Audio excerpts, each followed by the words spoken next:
Hello everyone, and welcome to this week's Market Wrap. So I am back in Philly, and we have a special treat today, as today is our 100th episode of Market Wrap. So I'm going to be joined today by some of my best friends and frequent guests on Market Wrap over the last 100 episodes. I've got Leo over in China, I've got CQ in Dubai, and I've got Layla right here with us in Philly. Now I thought it would be great fun to take a look back basically 2 years ago when I started doing Market Wrap and take a look at some specific examples of watches that have really escalated, or in some cases not escalated, and try to get an understanding of where the market was 2 years ago, where the market is today, and then at the end we'll do a little bit of talking of where we think the market might be 2 years from now. So we're gonna jump right into this. I'm gonna start over with Leo over in China. He's one of our newest traders. He's got a great pulse on the market over in Asia. So Leo, welcome to our 100th episode of Market Wrap. Thank you, Manjos. It's an honor to rejoin the show and love to talk about some watches. So before, I actually touched on two watches that I really want to talk about, which are Lange Datograph Up and Down and the Data Lumen. I really want to talk about the brand a little bit. First, Lange is a very interesting brand for me because it's not really a mainstream Swiss brand. It's coming from Germany. So that special and different taste of watch design is pretty attractive to many people. And they are so proud of that and willing to share that with their clients. So what I'm seeing here in China is that the Chinese Lange collectors, they're so proud of being a Lange collector, where others, looking for Patek, Audemars, they are stuck with Lange no matter what. And second, Lange watches in general not only bring that ultimate visual beauty to the collectors, but making one step more. The Lange upside down is actually data is a great example of that. The special feeling when you start the chronograph is just fantastic. You just feel the quality and the details. It's almost like, when you close the door of a Mercedes S-Class, it's just different from closing a door of a regular car. Coming back on these two watches, obviously the secondary market value of both watches have been gone up a lot. But I think two watches are still in different scenarios. For the regular upside down data, as of today, the retail price for that watch in the US is over 100K. But secondary market value is a little above 80K. Even though it's already been a great run back compared with 2 years ago, around like 40K, there's a great chance for this watch to finally make it on its retail at this year. I always tell my clients, that, buy a watch and hold it for long term when its secondary market price get into retail or at retail, you usually have a great future ahead. This piece is right at this corner. And for Lumen data, it's just different story. This is a different animal and has tons of dynamic behind it. Personally, I really love the Lumen design and execution. They really delivered what I call German romance on these watches.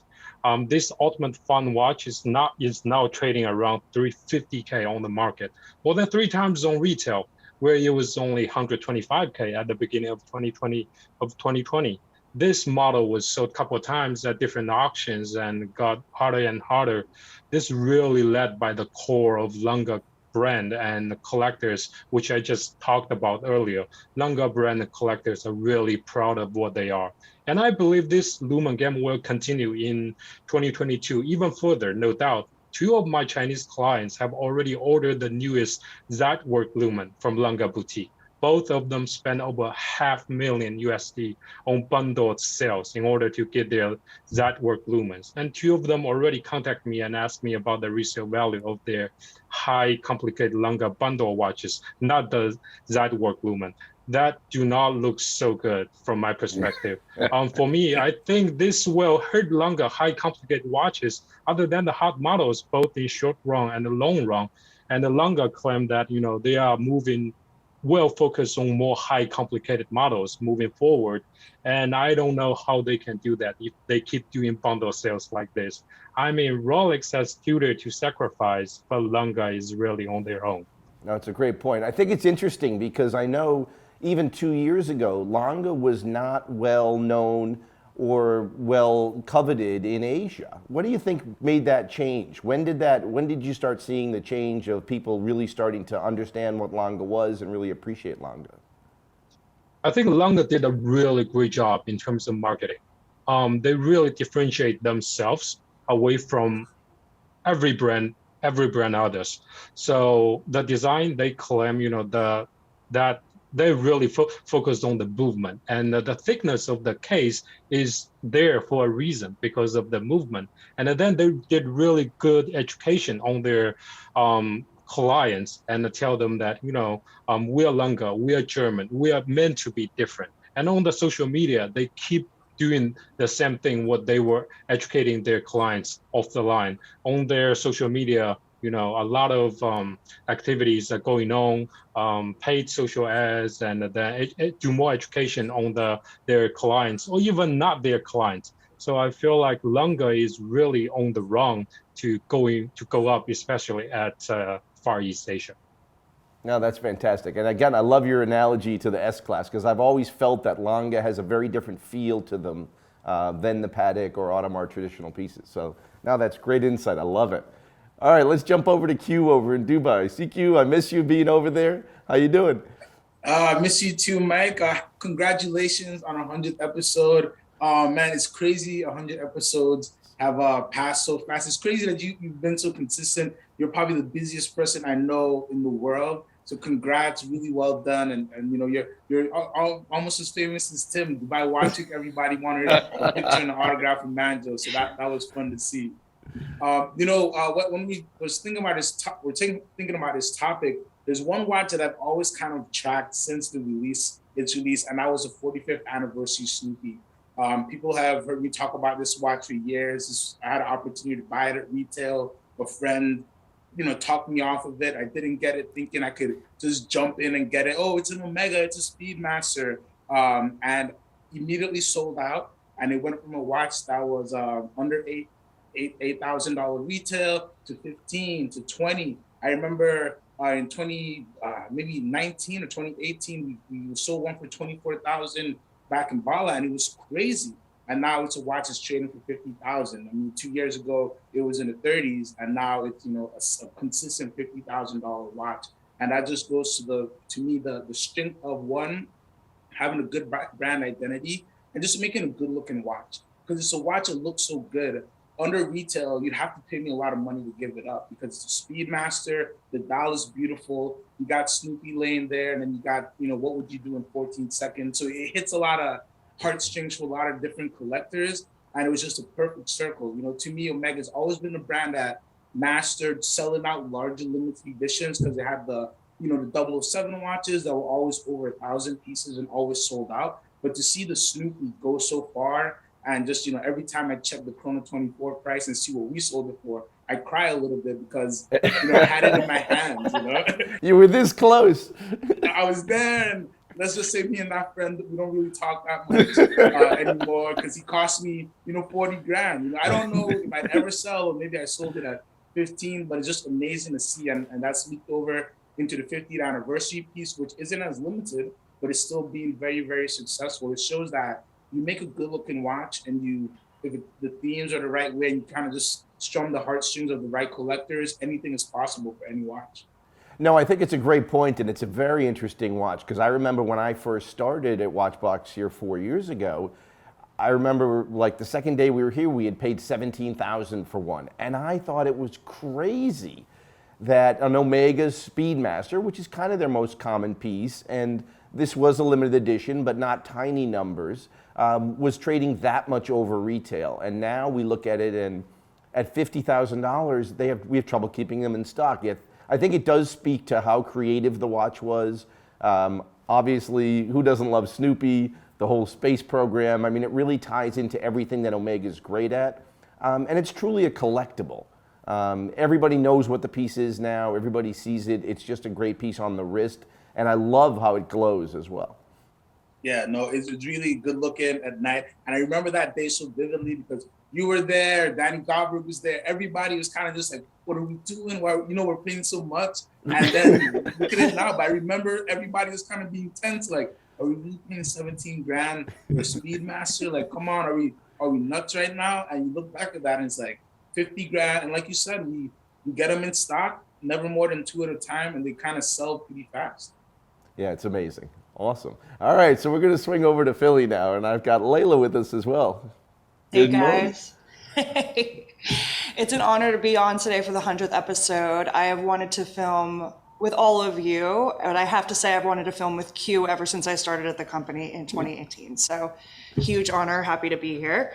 Going to talk about Rolex. I mean, without a doubt, the number one most hyped brand on the secondary market since I started at the company, and even more so now. I think not a lot of complexity there. It's more so interesting than anything. Two great references to take a look at and compare and contrast would be, I'd say the Daytona, the ceramic Daytona, both in white and black dial, and then of course the Submariner lineup. The Submariner, having come out with the entire new lineup in the last 12 to 18 months, I think completely projected that model back into the limelight. Everybody wanted one. I mean, it's always been a quintessential Rolex for everybody to get their hands on, whether it be their first Rolex or their 10th. But what's really interesting is how the new 41 millimeters predecessor, the 116610 LN, has shot up in price. I mean, we were selling them between 9 and 10 grand back in Q1 of 2020, and now, 12, 13. Some people even listing them for 14 and up. It's insane. And really everybody wants a Submariner now, whether it's a 5513 vintage model, the 16800, the 168,000, all those prices have gone up, and it's really interesting to see. I don't know if that would have happened if they didn't come out with all the new models in the last 12 to 18 months.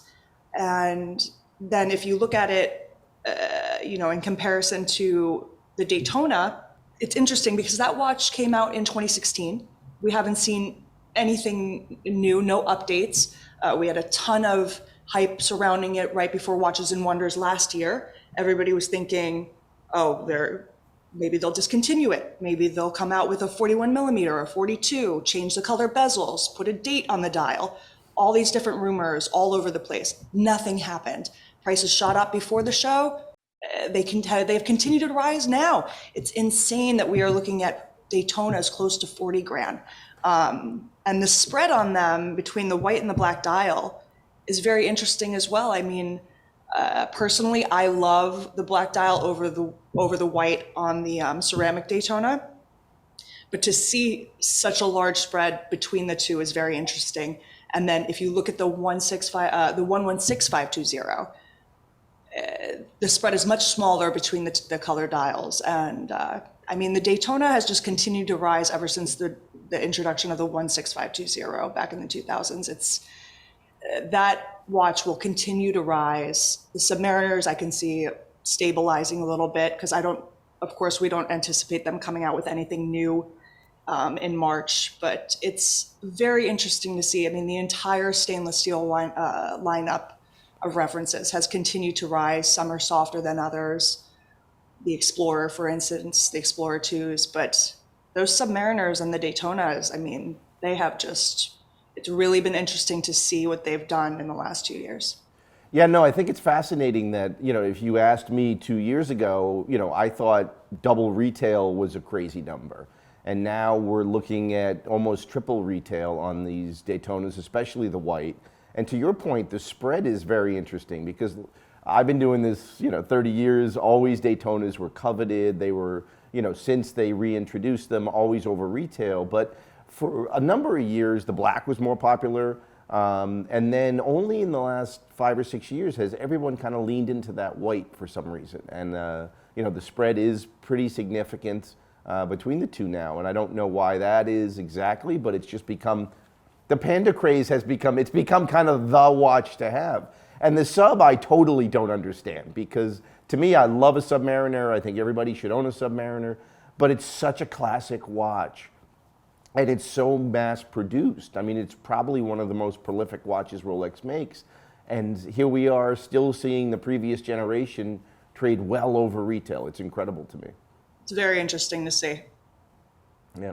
All right, so let's go now. We'll jump back to Leo. So let's look 2 years out, Leo. What are we going to be talking about 2 years from now? Do you think we'll be talking about a special Lange, or is there another brand that you like that you think we'll be looking back going, God, I wish we bought that 2 years ago? First, when you look at the annual production of the Bethune, around 150 to 200 annually, it's really not a lot. With this very limited quantity, the quality that the Bethune can bring on their watches is incredible. Not only quality, they are having some great design on their watches. The DB28, the flagship of the Bethune watches, the floating lugs, the LED light inside a mechanical watch, and the finishing, not only for their movement, but also on the dial, where you can witness when you wear the watch, you don't have to take them off and flip, and you see the movement. And all in all of this, it's just nothing we have seen in the market before. And in the rumors here, somebody even saying here in mainland China, some very new generation watch enthusiasts, they are calling the Bethune the new Richard Mille. That's the way they are calling this brand. Because when you think about it, Bethune is on the design side, it's not as aggressive as Richard Mille, right? But on the other hand, it does maintain that traditional Swiss watchmaking skills and spirit in their watches. So I feel like the great combination on the design side and the manufacturer side will really bring this market to a lot of potential clients in the future. And I'm really seeing this brand and all the DB watches to take off within 2 years. Oh, I love that. It's interesting. Again, China's leading the way on Bethune. That's very interesting. Because that was over, they were always PP, it was always Patek Philippe, it was always Rolex. Now we're seeing the independents take off there, which I think is fascinating. All right, Q, what do you have for us in 2 years? I think the reign of the independents, which is starting now, will be continuing into 2 years for sure. I really like the neo-vintage sector, some independent brands. I like Daniel Ra. I like older Roger Dubuis pieces, even older Frank Mueller. I think liquidity has come to the market for these pieces. I mean, us in particular, we've had more Daniel Rod than ever for sure. And they're all such cool pieces that I've never heard of before. I'm doing a lot of research. I'm waiting for Tim to do a video. There's just so many different cool functions. I think Daniel Rod particularly being kind of the father of the modern independence, you could say. So many cool watches in there. And I think as is liquidity, right now you can actually get into a watch and not lose your shirt on your pants, maybe just your socks a little bit. So I think now people are having fun. And if you got a couple subs, your Rolexes, you got your time onlys, you got your chronographs, and you want something funky, there's a lot to be had out there. And the same thing with some, those older Roger Dubuis from the 90s. They're just some cool looking watches. There's not too many out there. I remember you talked about a salmon dial, square, double chrono thing. And it's just like, who thought of it? But it's so awesome. So I really like smaller independents. I do see, super micro brands will pop up, like Kurono Tokyo. We buy them now, and I do think brands that can speak to their directly to the consumer and give them that feeling of, just the experience of buying. And you send an email, maybe the owner or somebody high up emails you back and talk to you. I think we'll see a lot of brands that we don't see now pop up. But I really think neo-vintage right now, neo-vintage independents specifically, are a really good place to look at. Find some great value and find some cool complications you wouldn't look for or see anywhere else. No, I think I totally agree. I love the early Roths. I've got a pile of them getting fixed up. We've got the Roger Dubuis as well. The other thing I love about the independents, and I had a situation yesterday where I had a great old client of mine who bought a Resonance and had some questions about the mechanics. And literally within a day was on an email chain directly with Benoit, which I think is amazing that, the owner of the company takes so much pride in it that he was willing to deal directly with the client. They had a great back and forth. It was just awesome to see. And I think collectors love that connection that they've been able to make through social media, through direct contact, which is just an incredible opportunity to have to engage with these brands. And I think we'll see more and more of that in the future.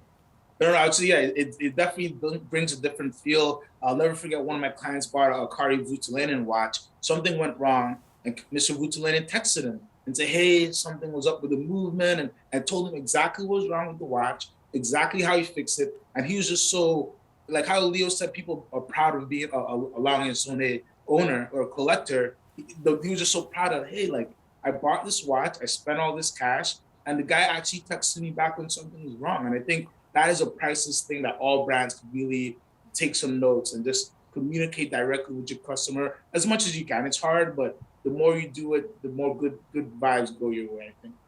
I love it. All right, Layla, we know you're our Rolex girl, so you're going to jump in and what should we be looking at in Rolex that we'll be looking back 2 years on? One model that's currently in production, the Milgauss, hands down. I could see them coming out with something interesting in March, or completely getting rid of it altogether. So I have a lot of people who are calling, asking, is that a watch I should buy now? And hands down, I'm telling you, hopefully I'm right. Yes, I think it's a great watch to get into now. I mean, I could totally see the prices definitely rising even in February, depending on whether or not they do anything actually in March. And then another one is the Hulk. I mean, people were asking about whether or not they should buy that watch this whole entire last year. And everybody was like, oh, I'll hold off. You know, the prices will eventually stabilize, they'll soften. We have only seen that watch rise. So all those people who were calling me and, you know, spring, summer, they have finally decided to just pull the trigger on that watch because it continually just goes up and up and up. I think that is a watch that if you want it in your collection, you have to get it now. I can only see those rising. No, I think they're both great points because the Milgauss, especially, Tim and I were talking about it on Around the Crown, is especially that blue dial Milgauss, I think is such a distinctive watch, whether you love it or hate it. And I think we're going to look back, and we were talking about even 10 and 20 years from now and go, that's such an unusual piece for a traditional brand like Rolex that I think it should definitely take off. And the Hulk to me is just one of the best looking watches they ever made. I like it so much better than the new version. I think it's just enough green that it's amazing, and I think long term, I agree with you, those are two awesome picks. So again, guys, thank you so much for joining me. This was so much fun, our 100th episode of Market Wrap. When I started this just under 2 years ago, I figured we'd do 3 or 4 episodes and it would be done. So hitting the 100 milestone, being there every week, getting the incredible feedback from our community. It's so much fun to see the comments, to see people make fun of my clothes, to see people make fun of I can't pronounce anything. I've so enjoyed all the comments, all the feedback, all the engagement. And that's the fun part of this business, is we love what we do. We're passionate about watches, but even more importantly, we're passionate about collectors and our people and our customers. It's just great fun to engage, to talk, to throw ideas around. It's so much fun to have this global perspective with everybody on the team. So thank you so much for doing it. This was a great 100th episode, and look forward to seeing you on another show.